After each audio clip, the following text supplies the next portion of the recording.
The fifth hour's sun beat down on the clay tiles like a hammer on an anvil, and Simon Ben Caleb felt the heat rising in his sandals as he inspected the roof for the third time that week. Sweat trickled down the back of his neck, mingling with the smell of dry clay and straw that covered the structure. He ran his hand over the rough surface of the cedar beams, feeling each groove in the wood. He himself had chosen those beams in the Tiberias market 7 years ago, when Rachel was still alive, and smiled as she watched him climb up and down the ladder, carrying wood on his shoulders. Now a widower for 3 winters, Simone counted the roof tiles as one counts coins. 17 in the front row, 23 in the middle, none cracked, none out of place. The 2-story house he had built with his own hands was all that remained of it.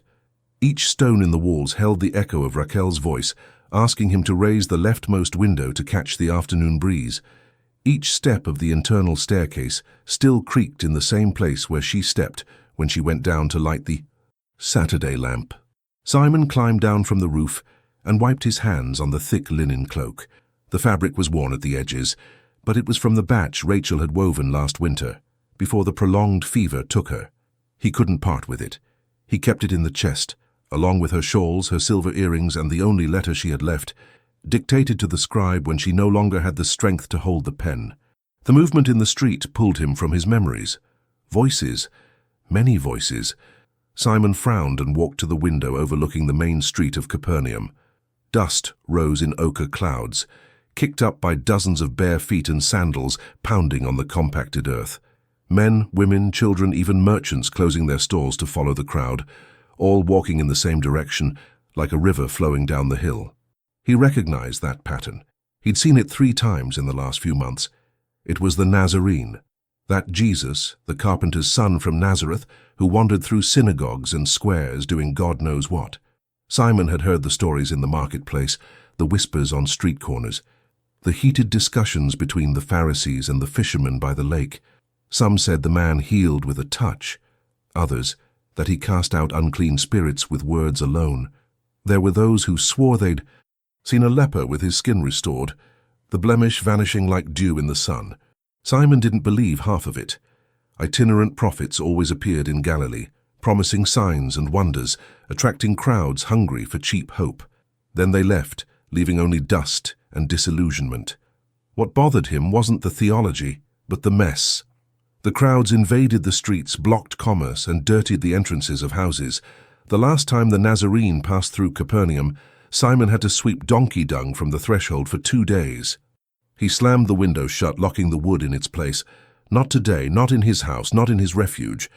The afternoon dragged on slowly, like honey dripping from a broken jar. Simon tried to focus on his work. He went downstairs, where he kept rolls of linen and wool stacked against the wall, ready for sale. He counted the fabrics. 12 rolls of Egyptian linen, 8 of wool dyed with Tyrian purple, 3 pieces of silk that a Phoenician merchant had sold him at a friendly price. Everything in its place, everything under control. But the noise outside grew louder. It was no longer the murmur of a walking crowd. It was the sound of a standing throng, voices overlapping, someone shouting to make way, children crying, the dragging of feet on the ground. Simone ran up the internal staircase, his heart beating faster than normal. He peeked through the crack in the second-floor window. The crowd had stopped right in front of the house of Levi, the tax collector, 3 doors down. No, wait. It wasn't Levi's house. It was the house of Ananias, the scribe. Or was it Joash, the potter's? Simon squinted, trying to see through the bodies pressed against each other. The human mass blocked everything. There must have been 100 people, maybe 150, all squeezed into a street that could barely comfortably accommodate 20 people walking. And then he heard it. A voice, masculine, calm, firm. It wasn't shouting, but somehow it reached everyone's ears. The words were unintelligible from there, but the tone carried an authority that Simon couldn't explain. It wasn't the harsh voice of street preachers, nor the nasal tone of the Pharisees in the synagogue. It was different, as if each syllable had weight, as if the air vibrated around the speaker. Simon felt a tightness in his chest. It was too close to his home, to his peace, to his sacred space. He descended the stairs with heavy steps and went to the front door, ready to lock it. But when he placed his hand on the wood, he heard knocking from outside. 3 sharp knocks, then a familiar voice.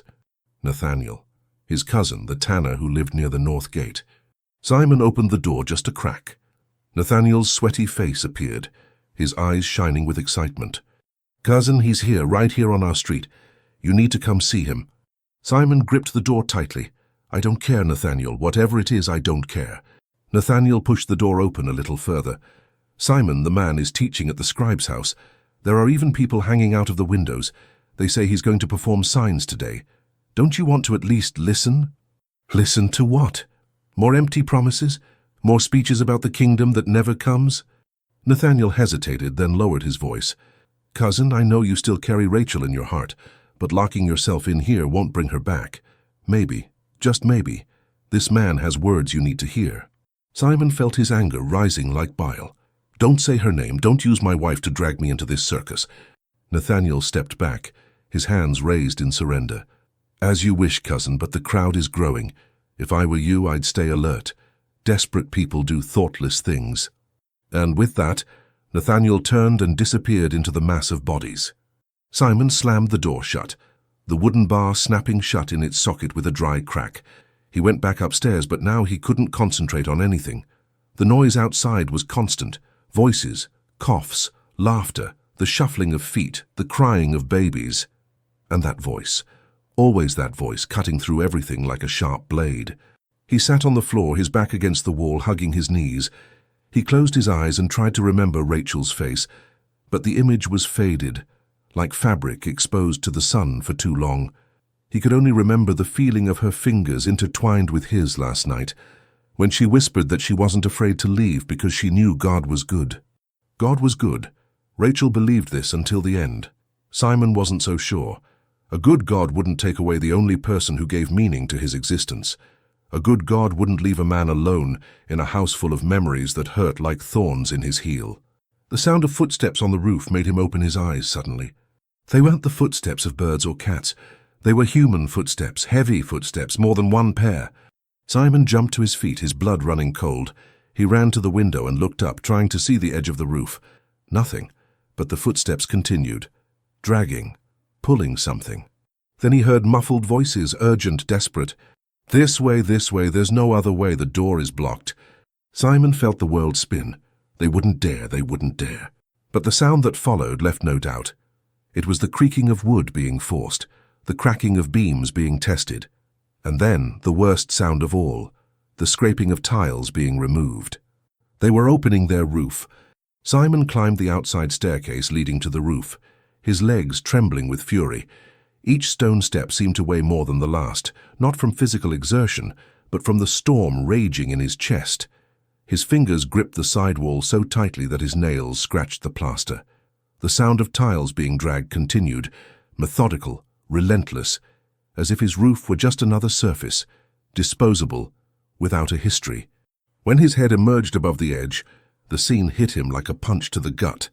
4 men. 4 sweaty strangers, their tunics soiled with dust and clay, kneeling on his roof. They had removed at least 12 tiles, piling them aside without the slightest care. 2 were already cracked.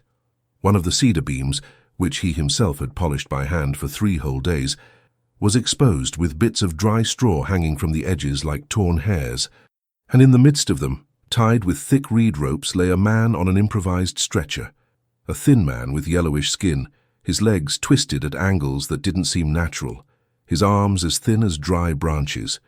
His wide eyes stared at the hole that opened up beneath him, and Simon realized that the man was trembling, not from cold, but from something between terror and hope. "What are you doing?" Simon's voice came out hoarse, louder than he intended. "What do you think you're doing to my house?" The 4 men looked up. The oldest, with a grey beard and broad fisherman's shoulders, wiped the sweat from his brow and replied without stopping his work. "I'm sorry, sir. There's no other way. We tried to go in through the door, but there are too many people. Our brother needs to get to the rabbi." "Brother?" Simon climbed all the way onto the roof, his feet carefully stepping on the tiles with instinctive care even in his fury. "I don't care. You're destroying my property. Get out. Now." One of the younger men, with calloused carpenter's hands, looked at Simon with eyes that glistened with restrained tears. "Sir, He hasn't walked in 12 years.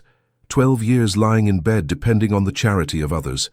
If there's a chance, a single chance, that he'll walk again, feel the earth beneath his feet, embrace his mother without her having to bend down, I'd tear down 100 roofs. Simon felt something snap inside him, but it wasn't compassion, it was indignation. You have no right. This house is all I have left. Every stone, every beam, every tile. We'll pay for the damage, said the grey-bearded fisherman, already moving the last tiles aside again. I swear on my net we'll pay. But now we need to get our brother down. Simon stepped forward, his fists clenched. No, I won't allow it, But the voice down below cut out all the other voices. It was the same voice Simon had heard from the window, but now, with the roof open, it rose clear as spring water. It wasn't loud. You didn't need to be. There was a quality to it that made the air seem denser, time slower. The words came in Galilean Aramaic, the same dialect Simon had spoken since childhood, but they sounded different, as if each syllable had been chosen with jeweler's precision. Bring the man to me. Simon turned toward the hole in the roof, and for the first time looked down. The scribe's house was crammed, bodies pressed against each other, faces turned upwards, wide eyes following the impossible descent that was about to happen. In the center of the room, standing on the beaten stone floor, was a man. He wasn't tall. He didn't wear robes of authority. His tunic was simple, of undyed wool, stained with dust from the road. But when he raised his face to the open ceiling, Simon felt something he didn't expect. The Nazarene's eyes were not the eyes of a fanatic. They did not gleam with the madness of street prophets. They were calm, deep eyes, like ancient wells where one could see the reflection of one's own face. And when those eyes met Simon's, for a fleeting instant, Simon had the strange sensation of being seen completely, not just his body but his thoughts, his wounds, the nights he spent embracing Rachel's cloak and weeping until sleep came. He blinked, and the connection was broken. The Nazarene had already turned his attention back to the stretcher that was slowly being lowered by the ropes. The four men worked in sync, holding the ends of the ropes, lowering the paralytic man inch by inch. The crowd below had fallen silent. Even the children had stopped crying. Only the collective breathing could be heard, the creaking of the taut reed ropes, and the rustling of clothes when someone moved to make room. Simon stood paralyzed at the edge of the pit, unable to look away. He saw the stretcher touch the ground. He saw two men below help position it at the feet of the Nazarene.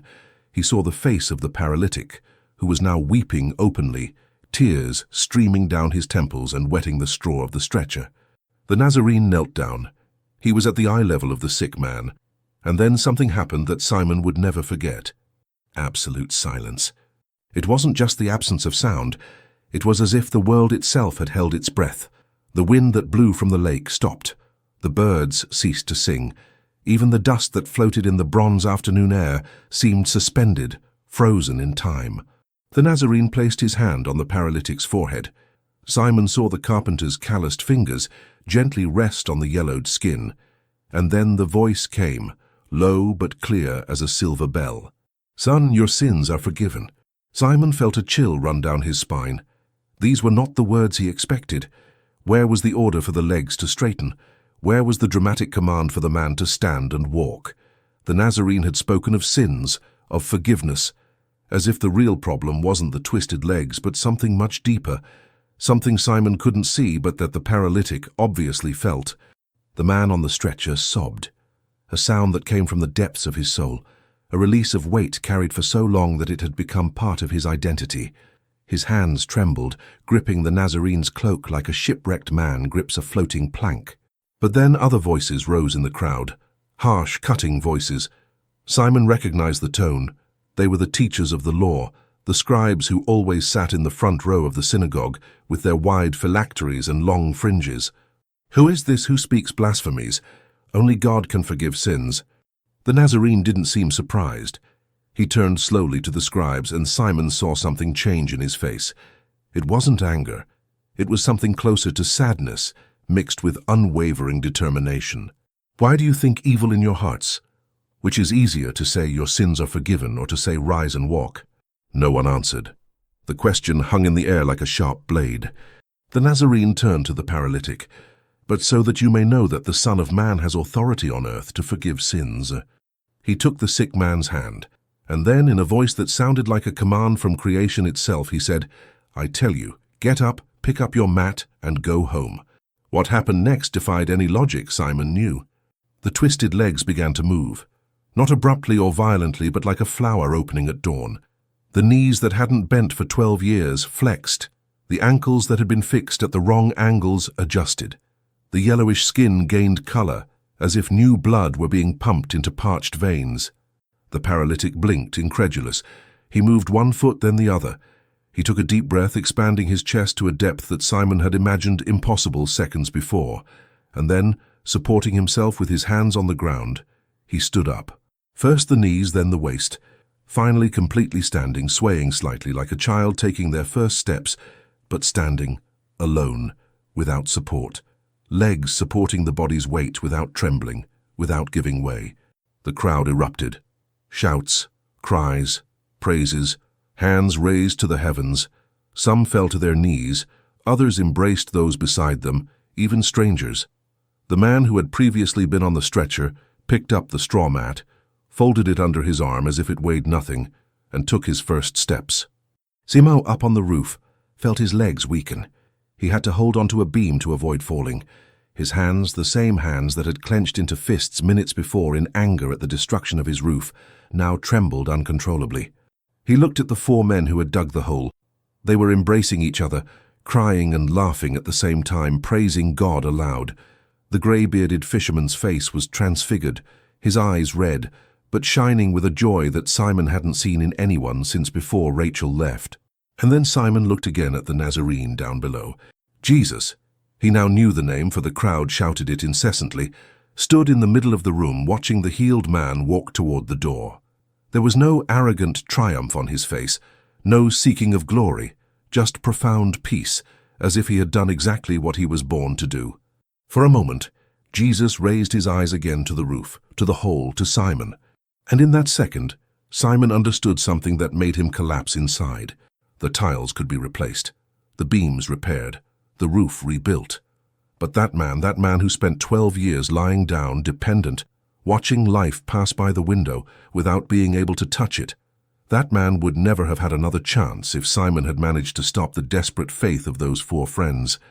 And suddenly Simon found himself crying, not because of the house, not because of the broken tiles or the exposed beam, but because he realized he had spent 3 years counting stones and fabrics, trying to hold on to memories with his hands, while letting his own soul wither like a plant without water.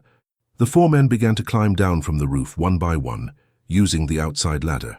The last one, the young carpenter, stopped beside Simon and placed his hand on his shoulder. "Thank you, sir. I know it didn't seem like it, but what you allowed today was bigger than any roof." Simon couldn't answer. He just nodded, his throat too tight for words. When he was alone on the roof, under the sun that was beginning to descend towards the horizon, tinging the sky orange and purple, Simon sat on the edge of the hole and let the tears fall freely. Down below he could hear the crowd dispersing, carrying with them the testimony of the impossible. And in the silence that formed, Simon heard something he hadn't heard in a long time. Her own voice, not the one that spoke to clients or discussed prices, but her inner voice, the one Raquel used to call the voice of her soul.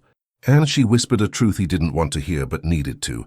"You've been building a tomb of memories, but God wants to give you life." Night fell over Capernaum like a heavy cloak, but Simon was still on the roof. Not from paralysis, not from shock, but because something within him refused to come down. It was as if, by going back inside the house, by closing that hole, he was sealing his own soul once more in a tomb of stone and clay. The stars began to appear, one by one, dotting the dark sky with ancient light. Simon watched them, sitting on the edge of the opening, his legs dangling over the void. Down below, on the second floor of his house, an oil lamp burned alone, casting dancing shadows on the walls. He had forgotten to extinguish it before going upstairs. Or perhaps he hadn't forgotten. Perhaps a part of him knew he would need that light to return. The night breeze from the Sea of Galilee carried the scent of roasted fish and burning wood.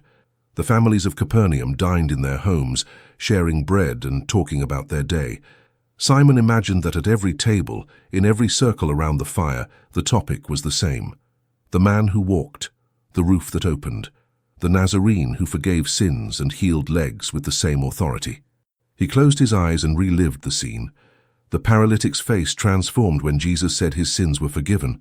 It wasn't just relief, it was liberation, as if invisible chains, much heavier than the paralysis of his legs, had been broken in that instant. Simon didn't fully understand, but he felt he had witnessed something that went beyond the physical. Something in the realm of the soul, where wounds don't bleed but hurt deeper than any sword cut. And then, like a wave breaking on the beach, the question came, what are my currents? Simon opened his eyes, his heart racing. He had spent 3 years counting roof tiles to avoid counting his tears. He had piled up fabrics to avoid confronting the emptiness. He had locked doors to keep out anything that could disrupt the fragile order he had built upon his pain. But that order was a prison, and he, like the paralytic before his healing, lay on the stretcher of his own bitterness, unable to move toward life. Raquel wouldn't want that. The certainty came as clear as her voice in his ears. His wife, who loved having neighbors over, who let children in to pick figs from the yard, who insisted on keeping the door open even when the cold winter wind blew in, she would never approve of the tomb that Simon had made of the house they had built together. He stood slowly, his knees creaking. He walked to the stacked tiles beside him, the ones the 4 men had removed with such urgency. He picked one up, feeling its weight in his hand, his fingers tracing the rough surface. It was just baked clay, earth molded and hardened by fire, useful, necessary, but not eternal. It had no soul, it could not love or be loved. It carried no purpose beyond protecting from the rain. And yet Simon had placed more value on those roof tiles than on the possibility of a miracle happening under his own roof. Shame came, but it wasn't the crushing shame that paralyzes. It was the shame that purifies, like fire that burns the straw, but preserves the grain. He put the tile back on the pile and looked at the hole. Tomorrow he would fix it. He would call the carpenter from the corner to assess the beams. He would buy new mortar, fresh straw, maybe even better tiles than the old ones. But today, he needed to leave that hole open, not out of carelessness, but as a testimony, as a mark that something had changed, that God had entered through the breach and reconfigured everything. Simon descended the outside stairs with slow steps. His feet touched the ground of the yard, and he walked to the back door, entering through the kitchen. The smell of dried spices hanging from the beams greeted him. Cumin, coriander, rosemary. Raquel used to say that a house without the smell of spices was a house without life. He had kept the herbs, replacing them when they withered but never using them. They were just decoration, embalmed memory. He picked a sprig of rosemary and rubbed it between his fingers. The aroma was released, intense and vibrant. He threw it into the clay pot over the warm embers, along with olive oil and onions he found in the corner. It wasn't an elaborate meal, but it was a start. It was a choice not to let die what could still live. While the onions sizzled in the pan, Simon went upstairs. The cedar chest was leaning against the wall, as it always had been. He opened it slowly, as if he feared the contents might disappear if he moved too quickly. Rachel's shawls were carefully folded, the silver earrings, the letter. He picked up the letter. The papyrus was yellowed at the edges, the ink faded but still legible. There were only 3 lines, dictated to the scribe when she could no longer hold the reed. Simon had read them hundreds of times, but now the words seemed different, as if written in a language he was only now learning to decipher. My beloved Simon, do not mourn me forever. Live, open the windows, let the sun in. I will be with the Father, and one day we will meet where there is no more separation. Until then, honor me by living. Until then, honor me by living. The tears came again, but they were different from those he had shed on the roof. These were tears of liberation, not of imprisonment. He carefully folded the letter and put it back in the chest. But this time, when he closed the lid, he didn't feel like he was sealing a tomb. He was simply preserving a precious memory, not making it an idol that consumed all his ability to move forward. Simon returned to the kitchen. He ate the sautéed onions with stale bread, sitting alone at the table but not feeling as lonely as during the hundreds of previous meals. Something had changed.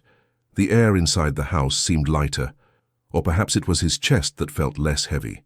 When he finished, he washed his hands in the clay basin and walked to the front door, the same door he had angrily slammed shut when Nathaniel came to call him. He placed his hand on the wood and, for a long moment, simply breathed. Then, resolutely, he lifted the wooden bar and opened the door completely. The street was empty, lit only by the crescent moon and the few lamps still burning in the windows of neighboring houses.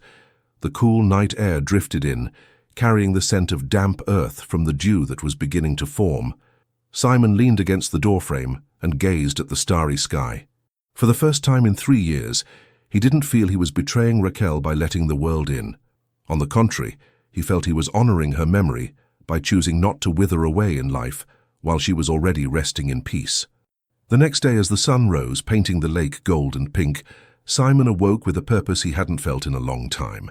He went up to the roof early, even before the market opened, and began to work. Not alone. Nathaniel appeared uninvited, bringing fresh mortar. The young carpenter who had helped lower the paralytic returned with tools and new wood. Even some neighbors whom Simon barely knew came to offer help. While they worked, they talked. About the miracle, about Jesus, about faith and doubt and hope.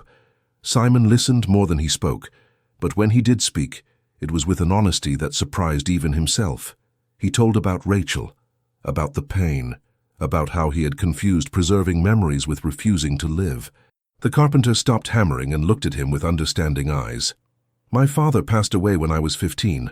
For 2 years, I couldn't bring myself to touch his tools. I thought that if I used them, I would be replacing him. But then I realized that honoring him meant continuing the craft, using the tools, building, creating. He would want to know that his work didn't end with his departure." Simon nodded, his throat tight. "That's it, that's exactly it." When the sun was at its highest point, the roof was repaired. The new tiles blended with the old ones, creating an irregular but functional pattern. The beams were reinforced, the thatch renewed. But Simon felt relief, not only from the physical restoration. He felt that something inside him had also been repaired, not completely. Scars were still there, and probably always would be. But now they were healing scars, not open wounds bleeding in secret. That night, Simon did something he hadn't done in 3 years. He lit the Sabbath lamp at the right time, making sure it didn't go out by accident, and before blowing out the flame to sleep, he whispered a prayer. It wasn't an elaborate or theologically precise prayer. It was simply the honest cry of a heart that was beginning to open up again. "Lord, I don't know who the Nazarene is. I don't know if he's a prophet or a Messiah or something beyond my comprehension, but I know he saw what I didn't see, that souls matter more than roof tiles, that healing goes beyond the body. Teach me to live again, not to forget Rachel, but to honor her in the way she would ask, with the windows open, with the sun shining in, with faith that one day there will be no more separation." The silence that followed was not empty. It was like the silence that comes after a great truth is spoken, when even the air seems to agree. Simon fell asleep that night without counting roof tiles, without mentally reviewing inventory, without clinging to the illusory control over things that could be destroyed or stolen. He fell asleep with the door unlocked and his heart a little lighter. And in his sleep, he dreamed of rooftops opening not for destruction, but as an invitation. He dreamed of light descending from above, not to expose shame, but to illuminate forgotten paths. He dreamed of Rachel smiling, not trapped in an embalmed memory, but free and at peace, waiting in a land where tiles were not needed because nothing ever broke. When he awoke to the roosters crowing announcing the new day, Simon knew that difficult days still lay ahead. Grief doesn't go away overnight. But now he had something he didn't have before. He had a testimony.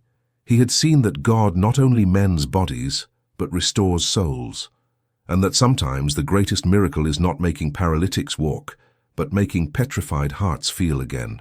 And perhaps, just perhaps, that was the true purpose of the hole in the roof. Not so that a man could descend in search of healing, but so that another man, trapped in his own spiritual paralysis, could look up and realize that heaven had always been there, waiting to be seen.